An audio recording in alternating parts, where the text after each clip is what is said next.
Dios por darnos nuevamente la oportunidad, el privilegio de poder estar en su presencia para seguir adelante con este estudio que traemos de Apocalipsis, y vamos a abrir nuestras Biblias nuevamente en Apocalipsis capítulo 3, versículo 1 en adelante, donde venimos obviamente hablando acerca de cómo se ha presentado en esta ocasión el Señor Jesucristo delante de su iglesia. Recordemos que la primera vez que se presentó, dice, el que tiene las 7 estrellas en su diestra, y dejamos muy claro qué significaba eso. El que anda en medio de los 7 candeleros de oro dice esto.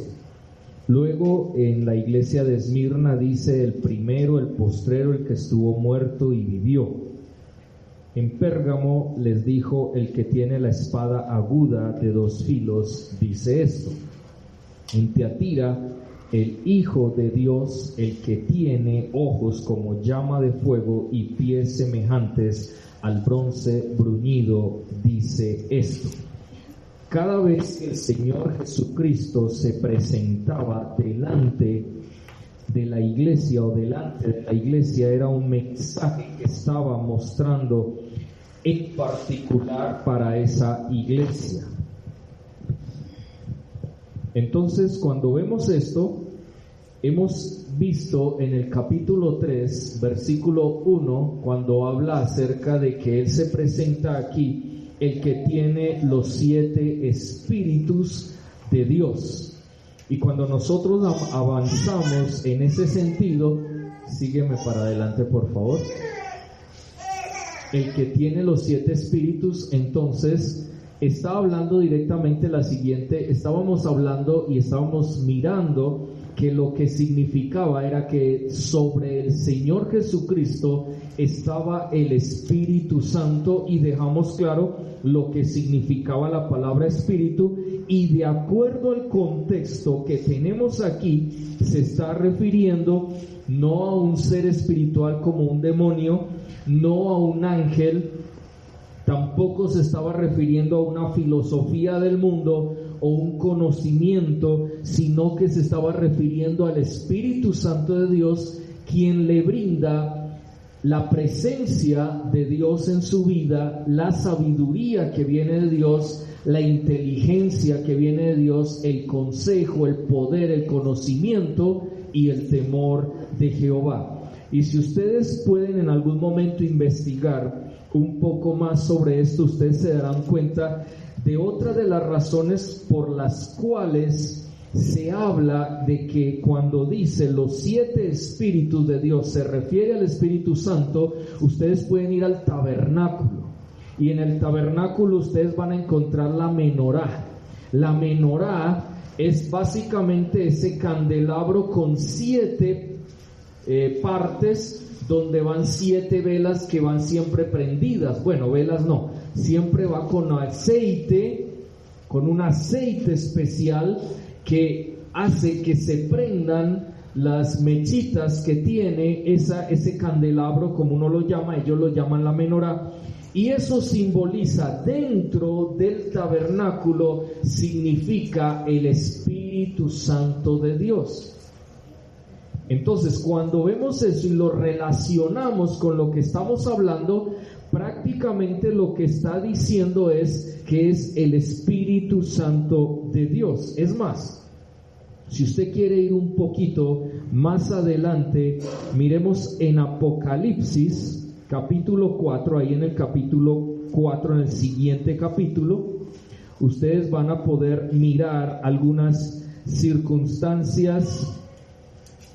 Aquí dice, vamos a mirar a ver si es este el texto. Sí, bueno, miremos acá.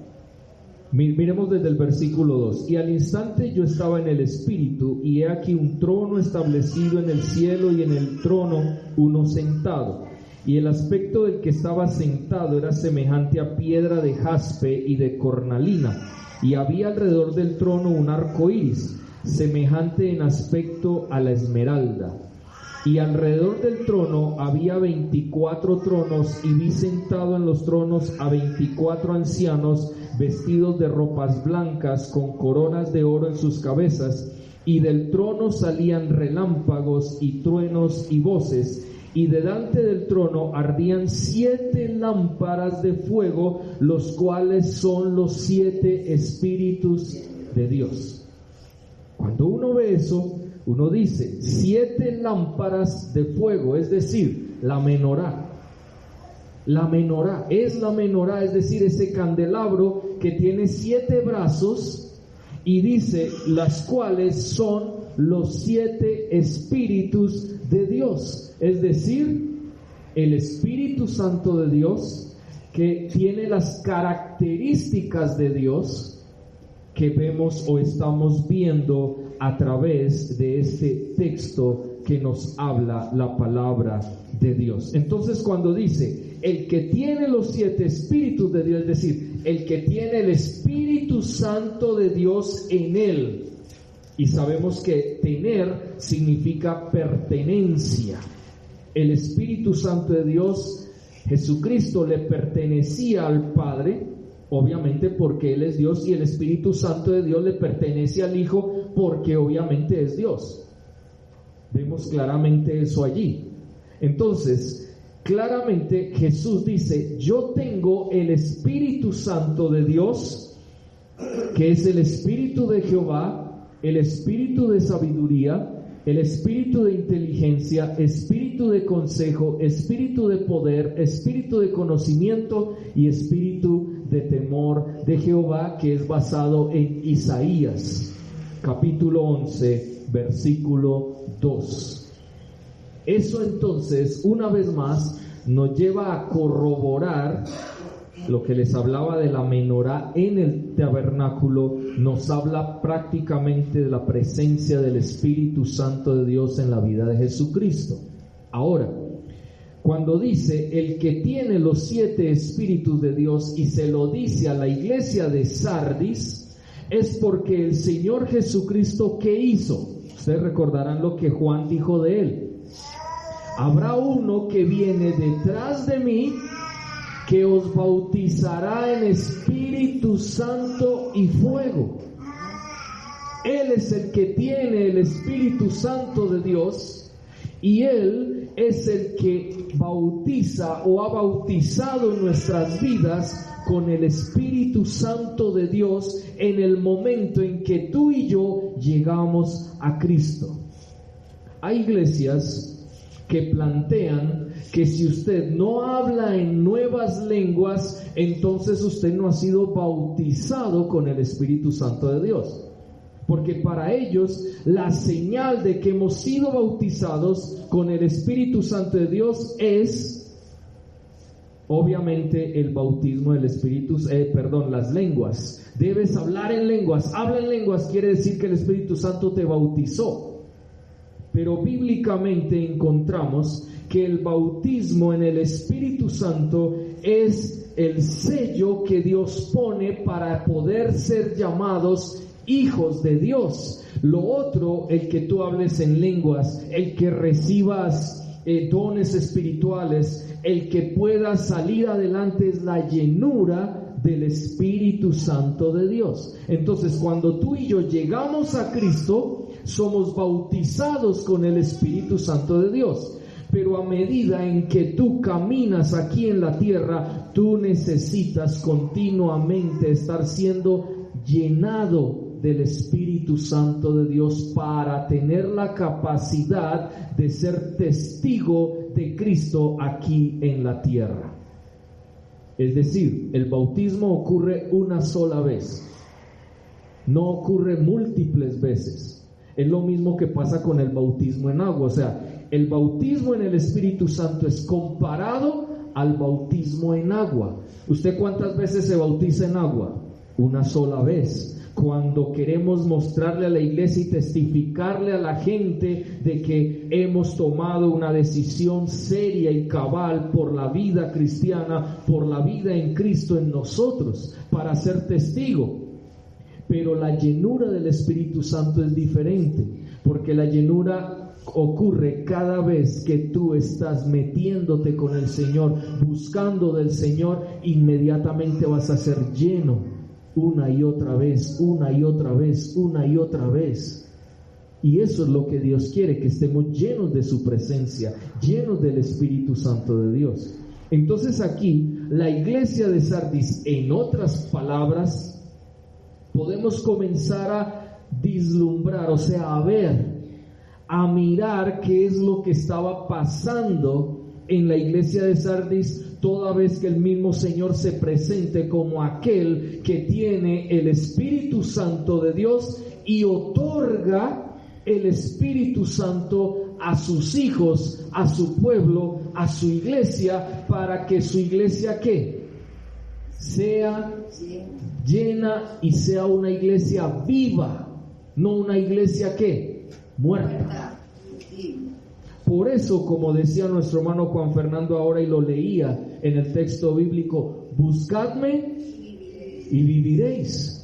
Si tú y yo buscamos al Señor, vamos a vivir. ¿Por qué? Porque así como el Espíritu Santo está en la vida de Jesucristo, o estuvo en la vida de Jesucristo y aún está, nosotros también tenemos el Espíritu Santo de Dios, como le decía Pablo.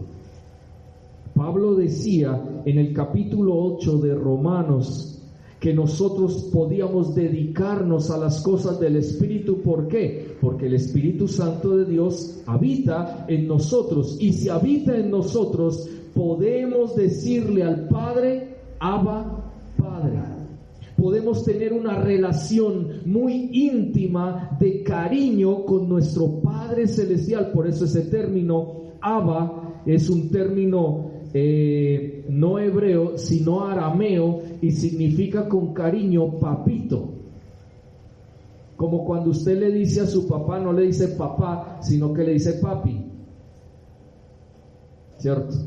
Que es algo más cercano, algo más allí. Pero si usted ve a su papá y usted le dice papá, usted lo está viendo como allá, pero si usted le dice papi, lo está viendo más acá, más cercano a usted. Y esa palabra Abba Padre, lo que está queriendo decir es que a través del Espíritu Santo, Dios nos dio la posibilidad, el privilegio que no merecemos y que no merecíamos, de poder entonces acercarnos a Él y tratarlo con cariño y decirle papi o papito, aquí estoy.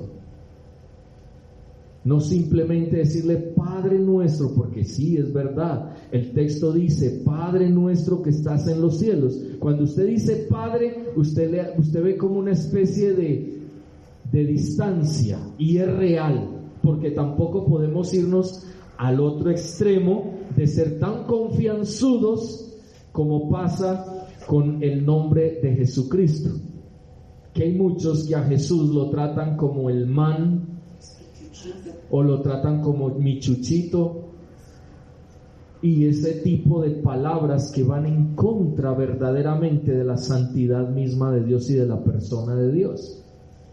O Jesucito. No, podemos decir mi Jesús, mi Cristo, sí, porque lo hace o es nuestro también, y nosotros le pertenecemos a Él.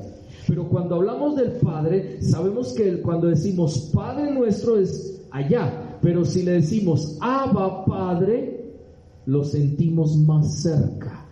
Pero solo lo podemos llamar así si tenemos el Espíritu Santo de Dios y estamos en Cristo Jesús, porque Cristo es el que nos bautizó con el Espíritu Santo. Y recordemos en Juan, cuando en el capítulo 14, vamos al Evangelio de Juan, Evangelio según San Juan, capítulo 14, cuando ya Jesús estaba a punto de partir y se reunió con sus discípulos, verso 15 en adelante dice: si me amáis, guardad ¿qué? Mis mandamientos. Y yo rogaré al Padre, miren, si ustedes me aman, y ese amor, recordemos que es un amor ágape, es decir, un amor sacrificial, un verdadero amor, no como esas personas que a toda hora son todas que te amo, pero con sus hechos no lo dicen realmente, no muestran ese amor, solamente son palabras. Por eso lo que cantábamos ahora, ¿recuerdan? Mi primer amor es tú, Jesús, mi alma anhela agradarte, quiero ser fiel a ti, Señor, y que tú hagas lo que quieras de mí, y no amarte de palabra, sino en verdad. Y es lo mismo que Pablo a la iglesia de Corinto, más o menos por ahí en el capítulo 15 o 2, entre el 12 y el 15, creo que es el 13, no recuerdo bien, cuando dice que debemos amarnos unos a otros, pero en verdad. ¿Y cómo amamos en verdad? Con hechos, no con palabras.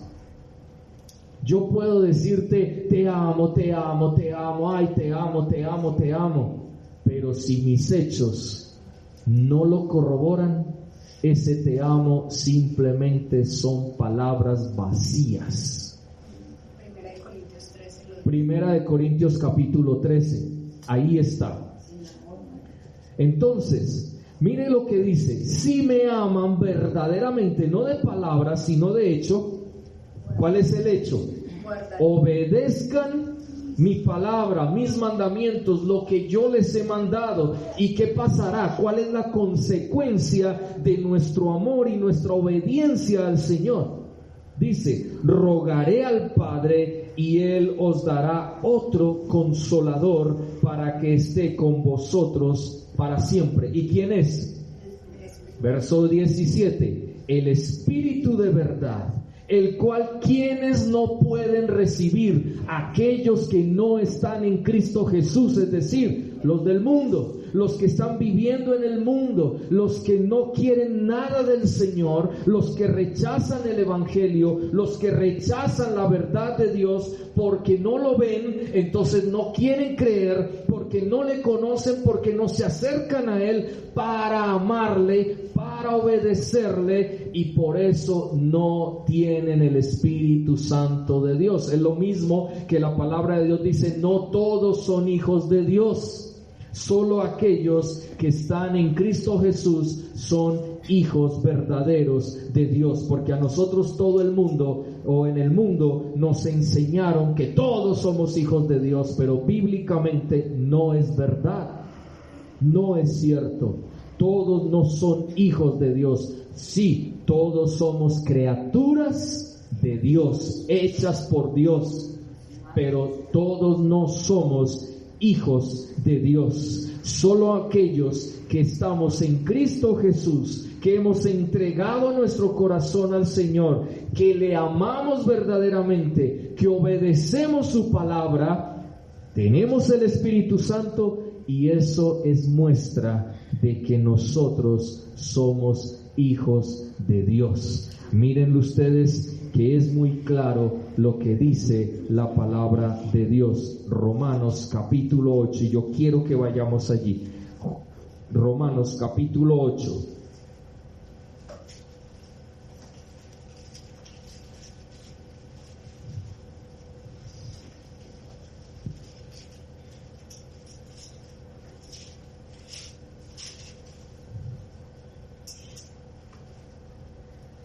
Mire lo que dice el versículo 14. Porque todos los que son guiados ¿por quién? Por el Espíritu de Dios. Estos son ¿quién? Hijos de Dios. Como un borracho, como un adúltero, como un fornicario, como un mentiroso, como un engañador, como todos los pecados que usted quiera, todos los que se dedican a las obras de la carne. Gálatas capítulo 6, donde están todas unas partes de las obras de la carne. Colosenses capítulo 3, creo que, si no estoy mal, cuando también habla de que debemos morir a las obras de la carne. Todo lo que tiene que ver con las obras de la carne, es una persona que no se deja guiar por el Espíritu Santo de Dios, esa persona no es hija de Dios. Por mucho que pueda asistir a una iglesia, si esa persona se dedica al pecado, no es hijo de Dios, porque no está siendo guiado por el Espíritu Santo de Dios. Porque recordemos, el Espíritu Santo de Dios, aquel que tiene Jesucristo en su vida, diciéndole a Sardis, diciéndole claramente, el que tiene, yo soy el que tiene los 7 espíritus de Dios. Es decir, yo soy el que tiene el Espíritu Santo de Dios, y yo se lo di a mi pueblo, y yo lo envié porque hablé con el Padre, y junto conmigo decidimos enviar al Espíritu Santo a sus vidas para corroborar que ustedes son mis hijos, diría el Padre, y mis hermanos menores, diría Jesucristo. Entonces es muy claro. Y sigue diciendo, pues no habéis recibido el espíritu de esclavitud para estar otra vez ¿en qué? En temor, o sea, estar bajo condenación, que trae el temor o el miedo a la condenación. Dice, sino que habéis recibido el espíritu de adopción, por el cual clamamos ¿qué? Papito, Padre. Es decir, intimidad con el Padre, porque hemos sido adoptados. No lo merecíamos, pero el Señor nos amó tanto que Él quería adoptar a aquellos que se habían alejado y apartado de su voluntad desde Génesis capítulo 3, cuando la mujer pecó y el hombre acompañó en el pecado a la mujer. En vez de obedecer a Dios, obedeció a la mujer, y ese fue su pecado. Se apartó de Dios. Sí. Una corrección, el texto de Gálatas que habla de las obras de la carne es 5, 16 al 26. Ok, gracias. Gálatas 5, 16 al 26, donde habla sobre obras de la carne y el fruto del Espíritu. Muy bien. Entonces dice, sigue diciendo, por el cual clamamos Abba Padre, y el Espíritu mismo, es decir, el Espíritu de Dios, el Espíritu Santo también mismo da testimonio a nuestro espíritu de que somos hijos de Dios, y si hijos, también herederos, herederos de Dios y coherederos con Cristo. Si es que, mire que ahí hay un condicional, si es que padecemos juntamente con Él, para que juntamente con Él seamos glorificados. ¡Qué tremendo!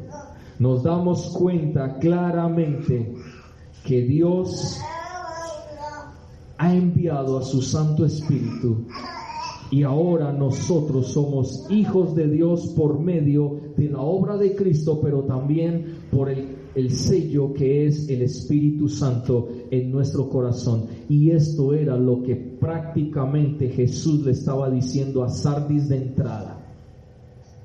Ustedes son mis hijos porque yo les impartí, los bauticé con el Espíritu Santo de Dios. Entonces la iglesia tiene también al Espíritu de Dios, pero todo esto también que viene de Dios, que Jesucristo lo tenía, Él lo impartió a su iglesia, es decir, sabiduría de Dios a través de su palabra, inteligencia, y vamos a ir mirando cada uno de ellos qué significa y ver cómo se aplica en nosotros, consejo, poder, conocimiento y temor de Jehová. Pero parece ser que la iglesia en Sardis había dejado de lado la obra del Espíritu Santo de Dios en ellos. Por eso, una vez más dice, tienes nombre de que vives, pero estás muerto. Dice ser cristiano, pero no estás viviendo como cristiano. Dice ser mi hijo, pero no actúas, no te dejas guiar por el Espíritu Santo de Dios, sino que sigues viviendo tu vida a tu manera. Y por eso estás como estás, muerto, sin vida. Quieres hacer muchas cosas, sí, pero ¿para qué si no te dejas guiar por mí a través del Santo Espíritu de Dios que puse sobre tu vida? Entonces, pensemos en esa circunstancia para nuestras vidas. Porque es que no solamente es para hablar de Sardis, tendríamos que hablar de todas, o como hemos hablado de cada una de las iglesias, menos una hasta el momento, que es la iglesia de Esmirna, que estaba sufriendo era persecución. Pero de ella no se nos dice que ellos fueron infieles, que estaban en pecado, no se nos dice nada. Pero de todas formas, en todos los tiempos, vemos que la iglesia de Cristo tiene dificultades, sea porque dentro de ella misma hay falsos maestros, o que aún el mundo se quiere filtrar, o la gente dentro de la iglesia mira al mundo y quiere imitar a la gente del mundo, como pasó con Israel.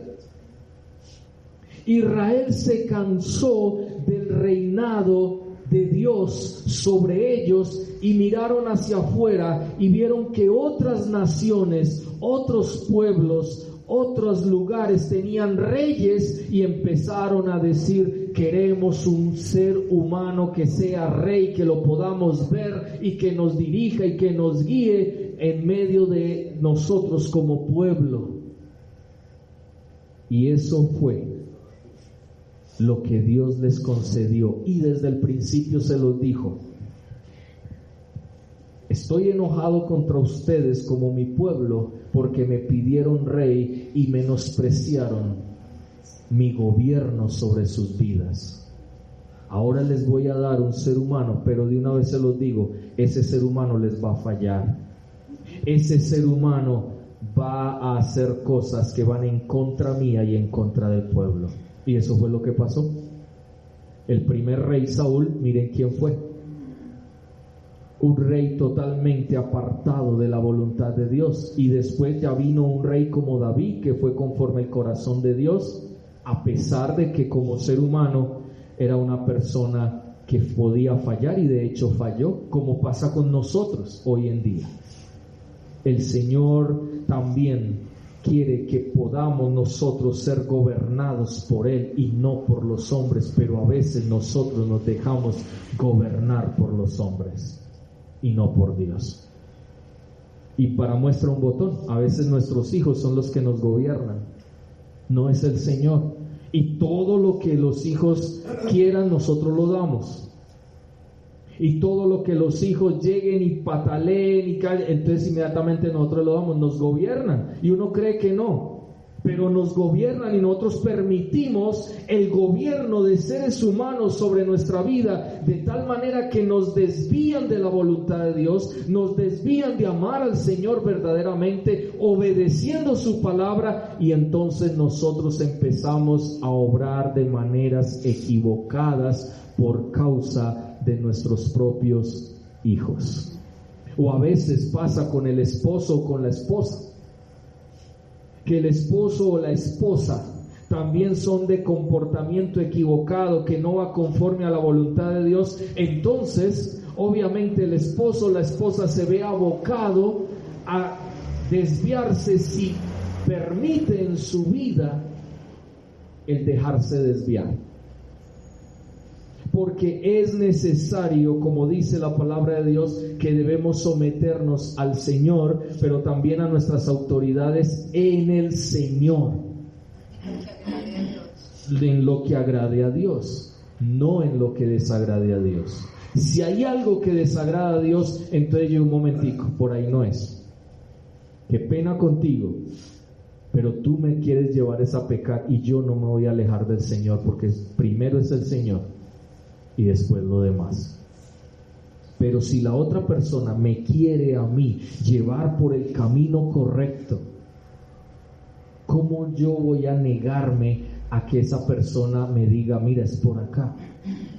Es lo mismo que pasa con el Señor Jesucristo.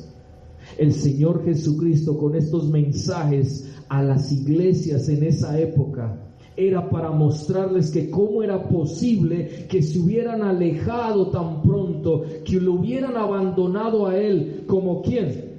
Primero, como el que tiene las 7 estrellas en su diestra, el que anda en medio de los 7 candeleros de oro, es decir, que anda en medio de su pueblo, que su presencia está allí y que las tiene en sus manos, es decir, que tiene a los ministros en sus manos.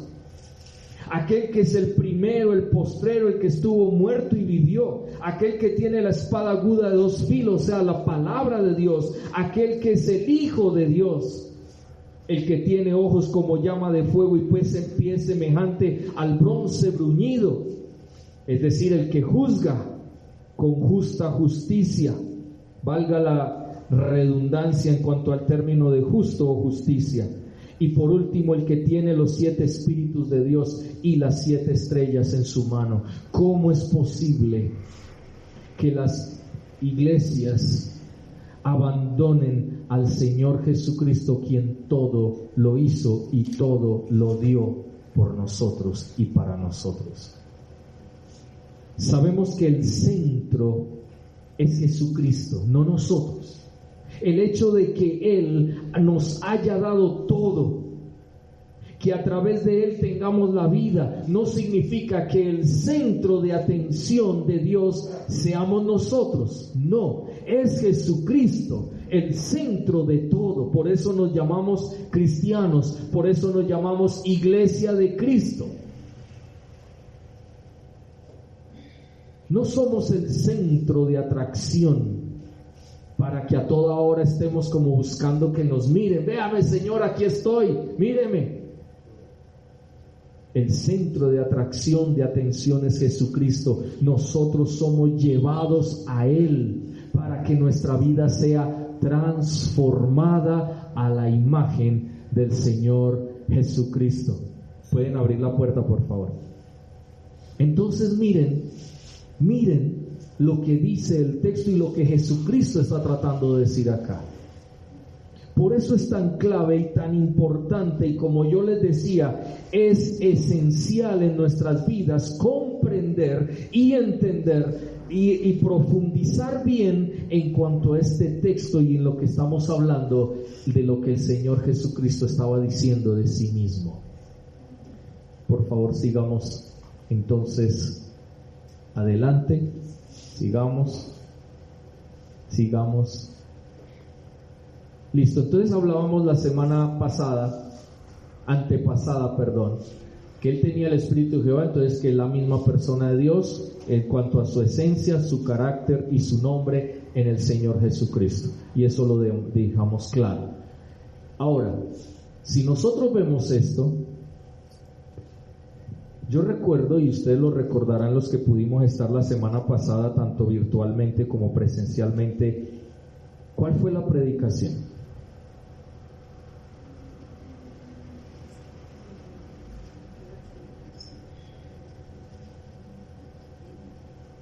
Estábamos hablando de esto, ¿cierto? Ahora, ¿cuál fue la predicación de la semana antepasada? Que fue nuestro hermano Juan Fernando, y de hecho ahorita lo mencionó. ¿Dónde está tu tesoro? Cuando Jesucristo se presenta a cada una de las iglesias, lo que les está diciendo es: ¿dónde está su corazón? ¿Está conmigo o está sin mí? ¿Dónde está su tesoro? ¿En las cosas del mundo? ¿En las filosofías, ideologías y todo lo que hay en el mundo? ¿O está en mí, que soy el Señor de toda la tierra, el Señor de la misma iglesia? Cuando nosotros vemos esto, Jesucristo también le está diciendo a la iglesia de Sardis: su tesoro se ha perdido. Si yo soy su tesoro, quien les ha brindado, quien les ha dado el Espíritu Santo de Dios, ¿por qué ustedes están muertos si ustedes deberían tener vida? ¿Ven? Por eso es tan importante comprender para nuestras vidas que el Espíritu Santo de Dios que está en Jesucristo es el mismo Espíritu Santo que está o debería estar en nosotros para que podamos ser guiados por el Espíritu Santo de Dios. Sigamos adelante con la próxima. Por eso hablábamos también del espíritu de sabiduría. Se recordarán ahí en Isaías 11:2 y dice, ¿qué es el espíritu de sabiduría? Es el conocimiento especializado que resulta en habilidades para lograr algún propósito o meta. Cuando vemos esto, miremos Zacarías 9, vamos al Antiguo Testamento, que es el libro que queda específicamente penúltimo antes de Mateo, porque después sigue Malaquías, que es el último del Antiguo Testamento. Zacarías capítulo 9 versículo 2.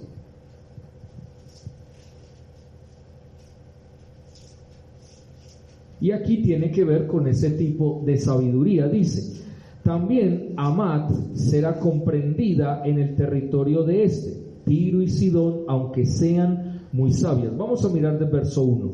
La profecía de la palabra de Jehová está contra la tierra de Adrac y sobre Damasco, porque a Jehová deben mirar, ¿qué? Los ojos de los hombres y de todas las tribus de Israel. ¿Qué era lo que estaba pasando? Israel había quitado sus ojos de Dios, de Jehová, y la habían puesto sobre los hombres, sobre la sabiduría humana. Y ustedes saben que la sabiduría humana es ¿qué? Animal, terrenal y diabólica. Lo dice Santiago capítulo 3. Animal, terrenal y diabólica. Animal, ¿por qué? ¿Recuerdan ustedes cuando yo les expliqué qué significaban las tres cosas?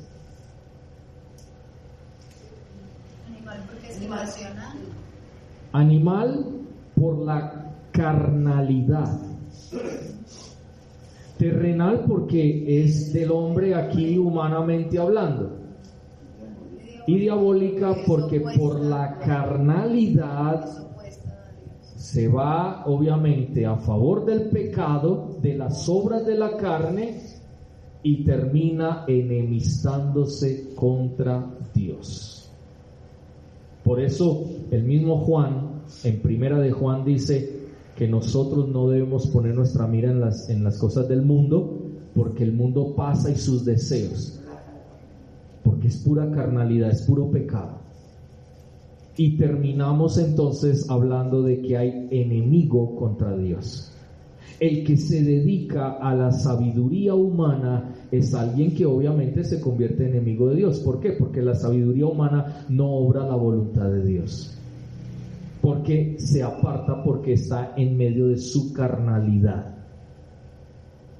En medio de su carnalidad. De hecho, mire lo que está sucediendo en nuestras sociedades en el mundo.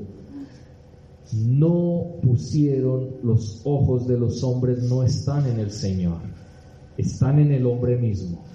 Y entonces ahora, como siempre se los he hablado, se habla de derechos. Por ejemplo, en estos días, según tengo entendido, de acuerdo a lo que han hablado, van a sacar un nuevo ministerio aquí en el país, que es el Ministerio de la Equidad, es decir, la igualdad para todos. Y es un ministerio que están pensando que de aquí a los 4 años que termine este presidente quede lista. Y de acuerdo a eso escuchaba a alguien que estaba hablando de que iban a poner un proyecto de ley en contra de la discriminación. O sea, y él decía, de ahora en adelante en Colombia todos vamos a ser iguales, no puede haber discriminación para nada ni para nadie. Entonces ahora, cuando usted diga cualquier cosa, si usted predica el pecado, usted está siendo discriminatorio, porque usted le está diciendo a una persona que está en pecado. Eso es lo que está pasando en nuestro país. Si no lo sabía, ya lo enteré. Y si ya lo sabía, corrobórelo una vez más. Estamos en medio de una sociedad así, porque son los derechos humanos. ¿Guiados por quién? Por seres humanos que están alejados de Dios. Que a lo bueno le dicen malo y a lo malo le dicen bueno. Que hemos quitado la mirada de Dios y la estamos poniendo en los hombres. Es verdad. Bíblicamente la palabra de Dios desde hace muchos años nos ha hablado de que nosotros no debemos ir en contra de las personas, sino que debemos amarlos, aún a nuestros enemigos. La discriminación siempre la habrá. Por ejemplo, un ejemplo de ello: hoy en día es discriminatorio que tú y yo vayamos y le digamos a una persona: lo que estás haciendo no es correcto, porque Dios dice esto, esto y esto. Hablemos así, claramente. A nosotros, uno dice que cuando uno predica en contra de la homosexualidad está discriminando al homosexual, ¿cierto? Pero vámonos por el otro lado. El homosexual se viene en contra nuestra y nos discrimina también a nosotros, porque no aceptamos su pecado, no aceptamos lo que ellos están haciendo. Y sabemos que eso es pecado y eso está mal y eso no es natural. Porque a mí que no me venga con cuento es que yo nací así. Mentiras. Eso no es cierto. Si la persona viene genéticamente con ADN, con los problemas, eso del ADN, la genética, viene hombre, viene mujer, XY o YY, bueno, todo eso, XX, XY, todo eso, viene solamente hombre y mujer, punto. Genéticamente no hay forma y los médicos mismos lo han dicho. No nos vamos lejos, el aborto. Una persona que aborta se siente discriminada por aquellos que le dicen que no debe abortar, que porque sus derechos, es su cuerpo, tiene derechos sobre su cuerpo y puede hacer lo que quiera en su cuerpo y a través de su cuerpo y con lo que quiera con su cuerpo. Pero señalan a aquellos que no Pero están de acuerdo. Ellos señalan a aquellos que no están de acuerdo y los discriminan, pero ellos dicen que eso no es discriminación. Eso es hacer respetar sus Eso derechos. es hacer desrespetar sus derechos. ¿Ven? Los derechos siempre van a llevar ¿a qué? A la discriminación. Porque yo voy a hacer respetar, un trabajador hace respetar sus derechos. ¿Y el jefe qué?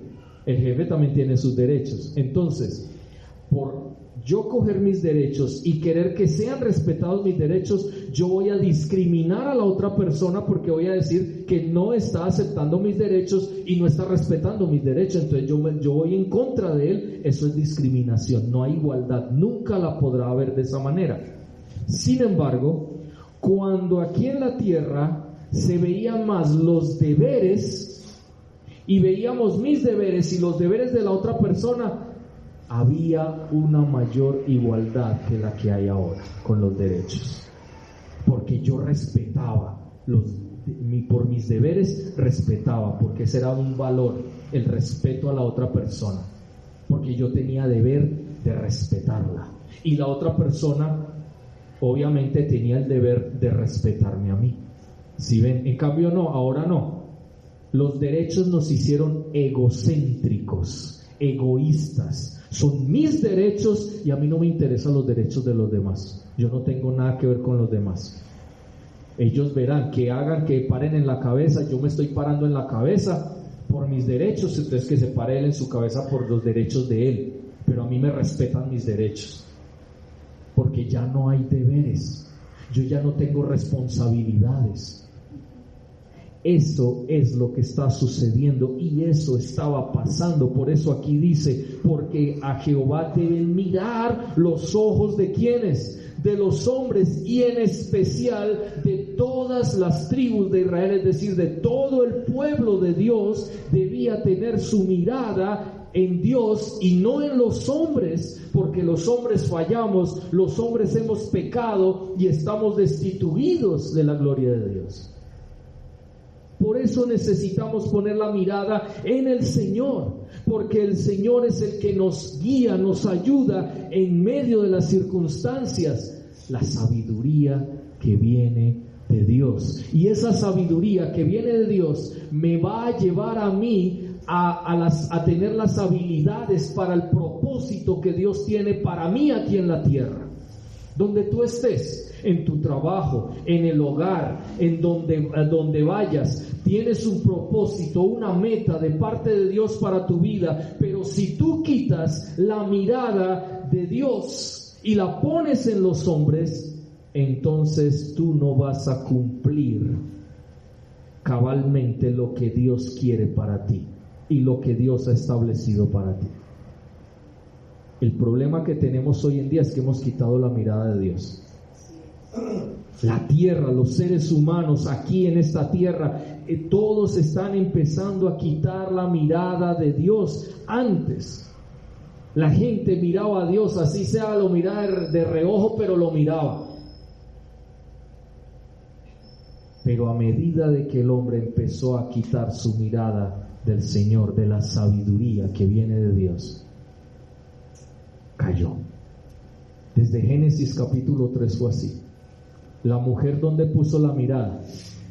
En lo que no debía, en su avaricia, en su deseo concupiscente de ese fruto, porque dice, y vio que el fruto era bueno, pero lo codició primero.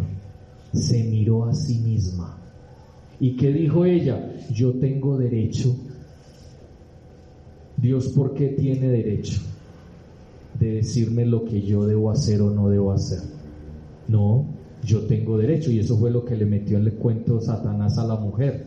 Y él fue muy sagaz, astuto, porque lo que le dijo fue, mira, Dios dice tener derecho, pero es que Él no quiere que tú sepas que tú tienes también derecho para definir por ti misma lo que es bueno y lo que es malo. ¿No les parece a ustedes que es muy curioso que eso esté pasando otra vez? Eso está pasando otra vez.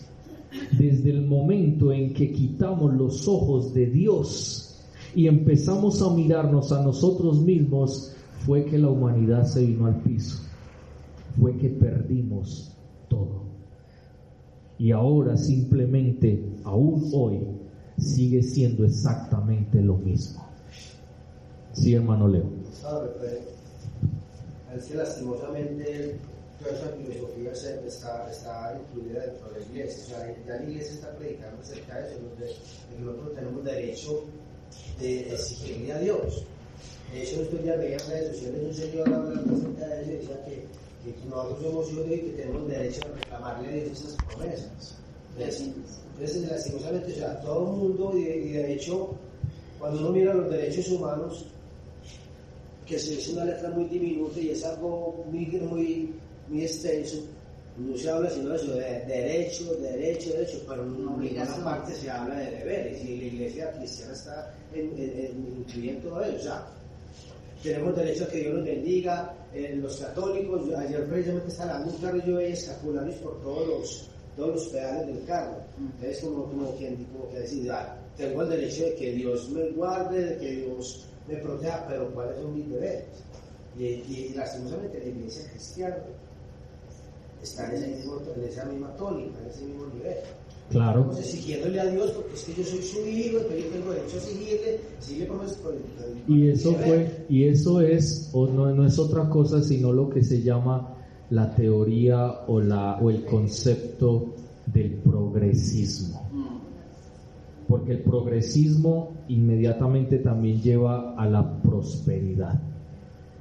Entonces, en la iglesia se ha filtrado también esa filosofía humanista que ha hecho que el hombre ahora, o la iglesia misma, quite los ojos de Dios y la ponga en sí mismo. Entonces, cuando la pone en sí mismo, comienza a exigirle a Dios. Y empiezan a sacarle a Dios pancartas. Tengo derecho porque soy hijo del gran rey, tengo derecho a carro, tengo derecho a casa, tengo derecho a beca. cuando miren lo que estamos y miren lo que hemos venido viendo. Jesús fue alguien que nos llamó al sufrimiento, pero ya no, ya la iglesia lo que está hablando es de felicidad, una iglesia feliz. Entonces ya se habla del pastor chévere, el pastor feliz, la iglesia chévere, una iglesia que uno la ve hasta juegan estilo trencito y hacen un poco de cosas dentro de la misma iglesia, diciendo que eso es lo que Dios envió a la iglesia a hacer, y eso no es correcto. Entonces, ¿dónde está el Espíritu Santo de Dios? Si es que el Espíritu Santo de Dios nos fue dado para que podamos soportar los sufrimientos aquí en la tierra. Por eso es tan importante entender y profundizar sobre lo que Jesús está diciendo, volviendo allí a Apocalipsis, el que tiene los 7 espíritus de Dios. Es que Jesucristo le dio vida a la iglesia por su sangre, y el Espíritu Santo corrobora esa vida cuando nosotros estamos con Él. Pero si no somos hijos de Él, si somos una iglesia que dice ser pero no es, entonces ¿qué pasó con el Espíritu Santo de Dios? ¿Dónde está el Espíritu Santo de Dios? ¿Está en nuestra vida? ¿O lo sacamos? ¿O ni siquiera permitimos que Él llegara a nuestro corazón? Esas son buenas preguntas, y eso deberíamos pensarlo. ¿Qué está pasando en nuestra vida? ¿Qué está sucediendo en nosotros? Sí, sabemos lo que pasa afuera, sabemos lo que pasa en otras iglesias, y nosotros debemos promulgar que lo que está pasando no es correcto. Pero la pregunta aquí, la primera pregunta es: ¿qué está pasando en mi vida? ¿Por qué parezco vivo, pero actúo como muerto? Y eso podríamos hablar de un zombie. ¿Me recuerdan las películas de los zombies, cierto? Que eran seres que se mueven, o que alguien llega, está vivo, llega alguien, lo muerde, se muere, se le come el cerebro, se muere, y de ahí se levanta, a veces hasta sin cerebro, y se levanta para seguir una vida en muerto viviente. Y cuando vemos eso, prácticamente la iglesia de Sardis es una iglesia que estaba pasando eso, una iglesia muerta viviente, muerta en vida. Sin embargo, el Señor dice: tiene nombre de que vives, pero estás muerta. Una muerta viviente. Qué tremendo. Prácticamente una iglesia zombie, una iglesia que va caminando ahí simplemente por caminar, como hace el zombie, y lo único que hace es morder a otros para que también se vuelvan zombies. ¿Sí ven? Estoy muerto en vida, pero contamino. Por eso volvemos al punto: nosotros deberíamos estar vivos para que otros vivan, porque nosotros transmitimos vida también como cristianos que somos.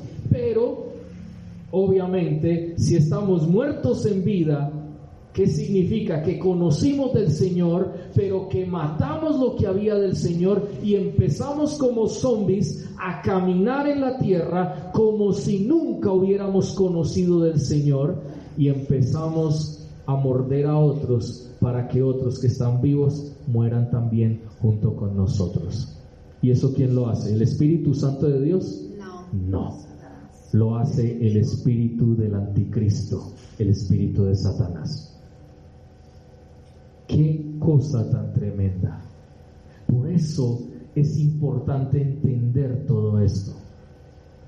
El Espíritu Santo le dio sabiduría a Jesucristo cuando estuvo aquí en la tierra, y por eso Jesucristo estaba vivo.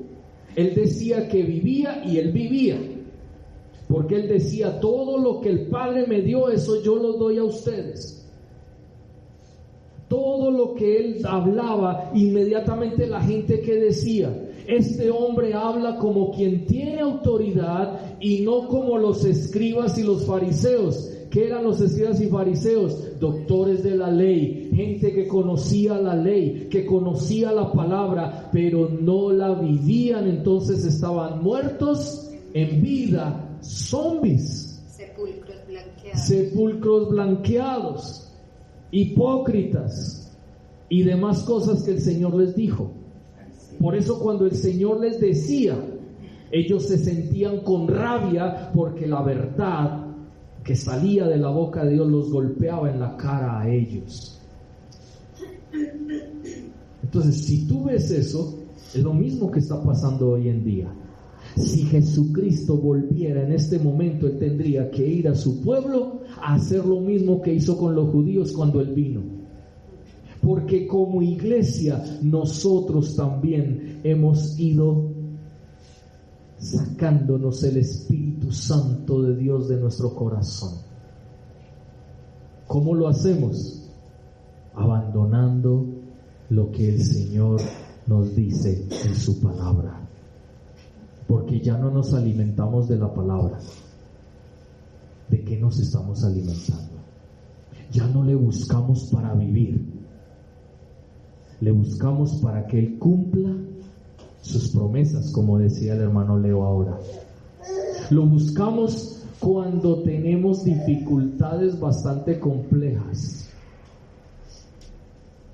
Lo buscamos no para vivir. Lo buscamos simplemente porque Él nos dijo y nos prometió que si teníamos una necesidad, Él nos iba a responder. Pero no lo buscamos para vivir. Ahí está el secreto. Buscadme y viviréis.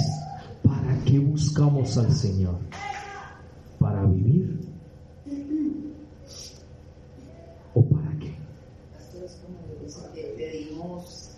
Pedimos mal porque pedimos para nuestros propios deleites, no para vivir de acuerdo a la voluntad del Señor, no para vivir de acuerdo como Él trazó en su palabra, sino para que Él nos cumpla nuestros caprichitos. Y yo no estoy diciendo que no le pidamos a Él en nuestras necesidades, sino que a veces nosotros hemos enfocado a Dios simplemente como un siervo nuestro para que Él nos dé lo que le pedimos. Porque como nos han enseñado muchas veces, la palabra del Señor dice: pedid y se os dará, buscad y hallaréis. ¿Pero qué? Pedid y se os dará, ¿qué? Buscad y hallaréis, ¿qué? ¿Qué es lo que quiere decir eso? ¿Dónde está el contexto? ¿Por qué se ha sacado del texto y de su contexto para decir algo que no es verdadero?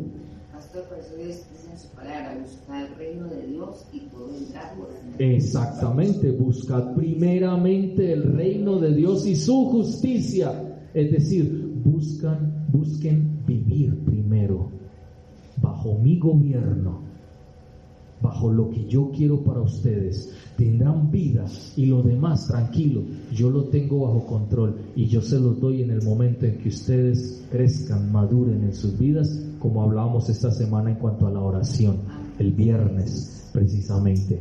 Entonces, conocimiento especializado que resulta en habilidades para lograr algún propósito o meta. ¿Cuáles son los propósitos de Dios para tu vida? ¿Qué quiere el Señor contigo? Si hablamos de meta, nosotros ya la sabemos. La meta del supremo llamamiento en Cristo Jesús, Señor nuestro. Es decir, ser como Él.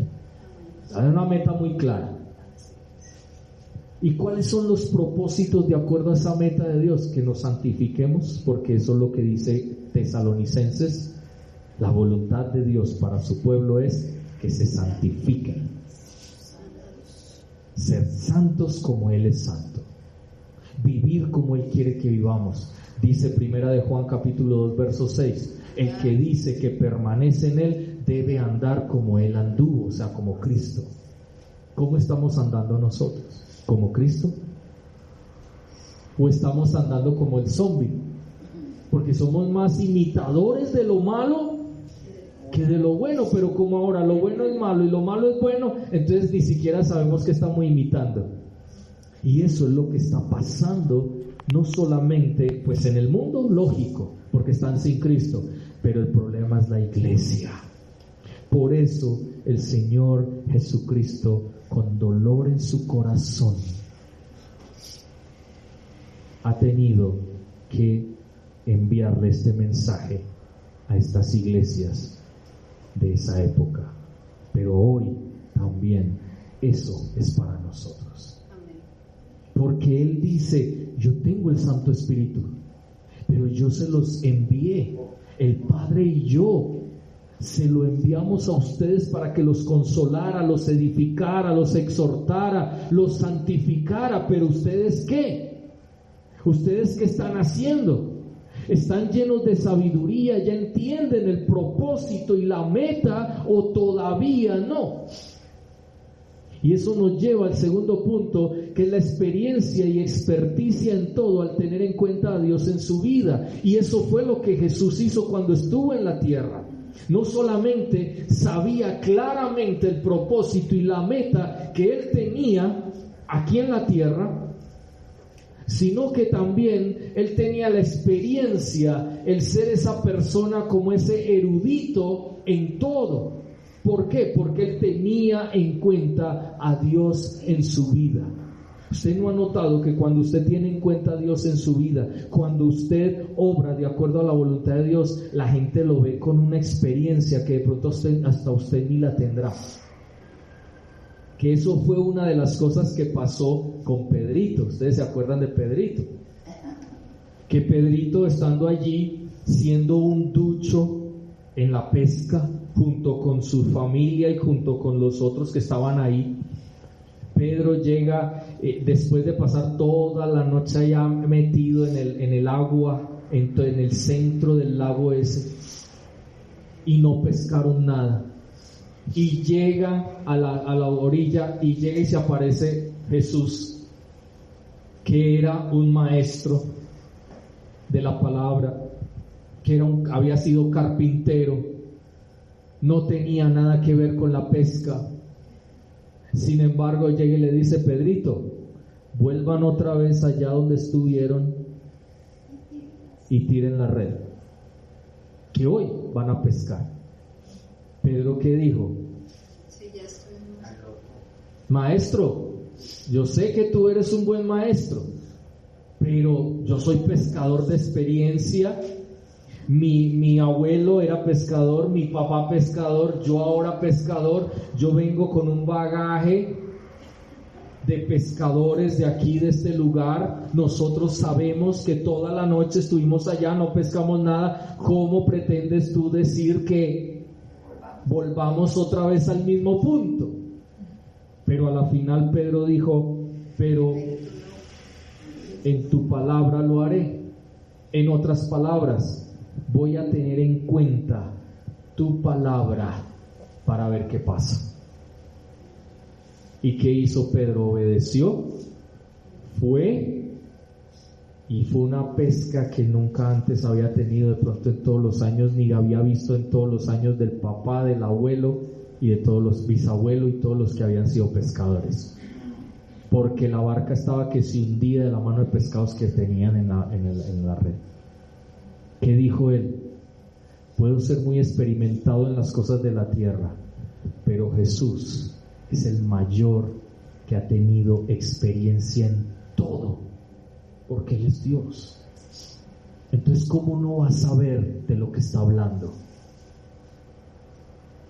¿Ven? Cuando el Señor habla, nosotros simplemente: Señor, es tu palabra. Yo puedo ser aquí en la tierra el mejor maestro, por ejemplo, Carlos, Juan Fernando, quienes son maestros, pueden tener mucha experiencia, pero si viene Jesús, Jesús es el maestro de maestros. Amén. Y aunque Jesús no estuvo en un colegio o en una universidad enseñando, Jesucristo sabe más de lo que nosotros juntos pudiéramos hablar o enseñar. Entonces Pedro reconoció en ese momento: pero en tu palabra voy a echar la red, voy a confiar en tus palabras. Ese es el problema. Nosotros, siendo la iglesia de Cristo, por un lado hemos quitado los ojos del Señor y las hemos puesto en las de la tierra y en los hombres. Y segundo, no confiamos tanto en la palabra de Dios. Muy bonita, uy pastor, qué bonita esa palabra, qué bendición esa palabra, y no más. No la creemos, no la creemos. Cuando el Señor nos pide obediencia, nosotros no creemos. ¿Obediencia por qué? ¿Obediencia de qué? Es que yo estoy aquí en la tierra, el Señor no está aquí. Que venga el Señor esté aquí, yo lo veo y entonces ahí sí. Pero no, esa no es la actitud de la iglesia. La iglesia no puede ser una iglesia zombie. La iglesia tiene que ser una iglesia viva. ¿Por qué? Porque tiene la sabiduría que viene de Dios, o debería tener la sabiduría que viene de Dios. Y eso le va a dar la experiencia y la experticia en todo lo que necesita aquí en la tierra, en su hogar. El varón en su hogar, ese pastor puesto en ese hogar para esa esposa, y si tiene hijos para esos hijos, guiarlos conforme a la voluntad de Dios. ¿Por qué? Porque tiene la sabiduría. Y entonces la esposa o los hijos no le van a decir: no, es que usted no tiene experiencia en ser papá, no, es que usted no tiene experiencia en ser mamá, no, es que usted no tiene experiencia en ser hijo, no, es que usted no tiene experiencia. Es que la experiencia aquí en la tierra es muy endeble. Pero la que viene de Dios, la sabiduría que viene de Dios, te da la experiencia suficiente para decirle a tus hijos, para decirle a tu esposo, para decirle a tu esposa lo que viene de Dios. Y ahí tú no puedes, no, es que como usted no es mujer, no, es que como usted no es hombre, póngase mis zapatos. Eso dirían muchos. Claro, es que como usted... Porque esa es nuestra forma de hablar. No hacemos caso porque no hemos entendido que la verdadera sabiduría viene de Dios, por el Espíritu Santo que hay en nuestro corazón.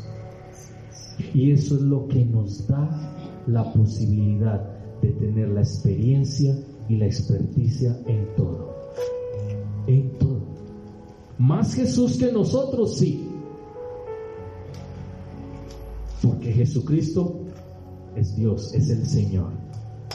Pero el Espíritu Santo también a nosotros nos da experiencia para que podamos decirle a las personas: por aquí no es, por aquí es. Porque muchos dirán, claro, por ejemplo, nuestro hermano Carlos, que tiene que salir el 30 de noviembre. Entonces escucha orar a nuestro hermano Juan Fernando ahora.